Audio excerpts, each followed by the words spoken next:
ये देश मेरा है और यहाँ अंग्रेजों का कानून नहीं चलेगा। शांत हो जाइए दोस्तों। बहुत साल शांत रहिए दरबारी। When Subhash Chandra Bose said in Singapore, तुम मुझे खून दो मैं तुम्हें आजादी दूंगा. What was he talking?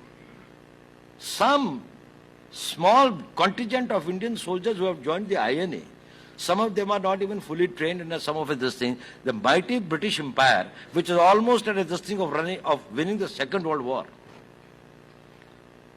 was in alliance with the entire this thing of from United States to all the right and things like that, etc. He was challenging and he said that he was going to attack India. But he did attack. He did reach the Imphal. He was able to get to this thing of the Dimapur. And when Prime Minister Attlee was told, and he came to this thing and he was staying with the Chief Justice at that time, he said, why did you leave India? After all, you had won the Second World War. Gandhi had almost got this thing on that, this thing like that. The worst was over.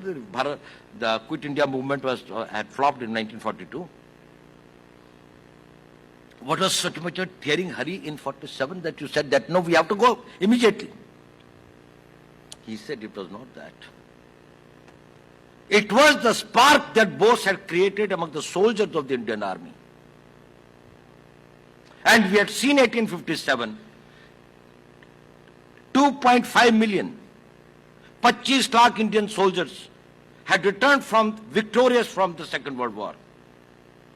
And when the incidents like this started taking place, there was this thing, revolt in the Karachi Navaldak base, there was this thing in Jabalpur, there was this thing in Asansol, and so many places, and people joined the INA.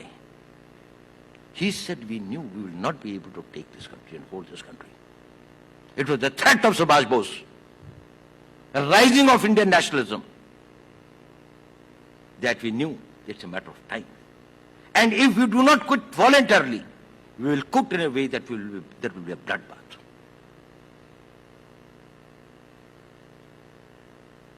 So they believe in themselves. When he says, "Tum mujhe khoon do, main tumhe azadi dunga," do you know how much of a blood he gave?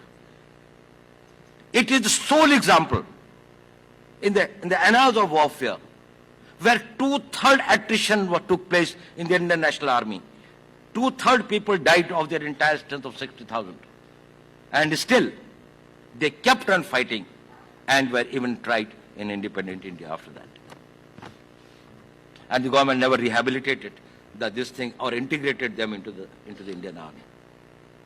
When people followed Subhash Chandra Bose, it is because those people of the Indian National Army trusted him. ये आदमी हमें आजादी दिलाएगा.